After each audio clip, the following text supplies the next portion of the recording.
பூர்த்தி செய்த நதிகளான அடையார் மற்றும் கூவம் இன்று ஒரு கழிவுநீர் நதியாகவே மாறியிருப்பது நம்மில் பலருக்கும் வேதனை அளிக்கக்கூடிய ஒன்றாகும்.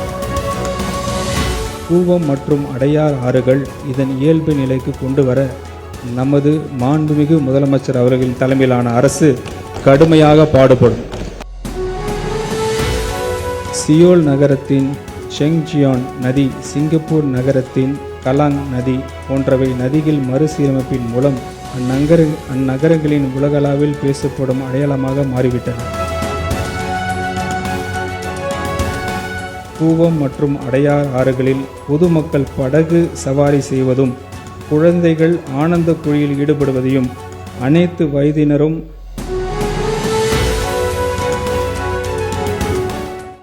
நம்மில் பலர் பிறந்து வளர்ந்தது, நம்மை அரவணைத்தது, நம்மோட ஒரு பகுதியாக இருப்பது வரலாற்று சிறப்பு மிக்க நமது சென்னை மாநகரம். ஒரு காலத்தில் சென்னை மாநகரத்தின் குடிநீர் தேவைகளை பூர்த்தி செய்த நதிகளான அடையார் மற்றும் கூவம் இன்று ஒரு கழிவுநீர் நதியாகவே மாறியிருப்பது நம்மில் பலருக்கும் வேதனை அளிக்கக்கூடிய ஒன்றாகும்.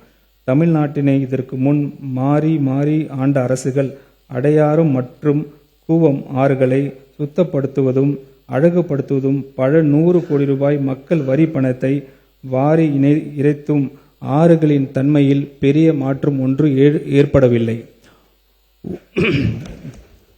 உலகின் மிக பெரிய மற்றும் பழமையான நகரிகளான ஹரப்பா, மொஹெஞ்சதாரோ, இன்சா, மெசபோட்டோமியா ஆகியவை பெரு நதிகளின் அருகிலே வளர்ந்தன. கூவம் மற்றும் அடையார் ஆறுகள் இதன் இயல்பு நிலைக்கு கொண்டு வர நமது மாண்புமிகு முதலமைச்சர் அவர்களின் தலைமையிலான அரசு கடுமையாக பாடுபடும். சியோல் நகரத்தின் ஷெங்ஜியான் நதி, சிங்கப்பூர் நகரத்தின் கலாங் நதி போன்றவை நதிகள் மறுசீரமைப்பின் மூலம் அந்நகரங்களின் உலகளவில் பேசப்படும் அடையாளமாக மாறிவிட்டன. கூவம் மற்றும் அடையாற்றின் சென்னையின் அடையாளமாக மாற்றுவதற்கு குளோபல் டெண்டர்ஸ் கேட்கப்படும். விரைவான சாத்தியக்கூறு அறிக்கை மற்றும் விரைவான திட்ட அறிக்கை தயார் செய்யப்படும். கூவம் மற்றும் அடையார் ஆறுகளில் பொதுமக்கள் படகு சவாரி செய்வதும் குழந்தைகள் ஆனந்த குழியில் ஈடுபடுவதையும் அனைத்து வயதினரும் நதிக்கரையில் உடற்பயிற்சி செய்து தூய்மையான காற்றை சுவாசிப்பதும் நமது அரசு உறுதி செய்யும்.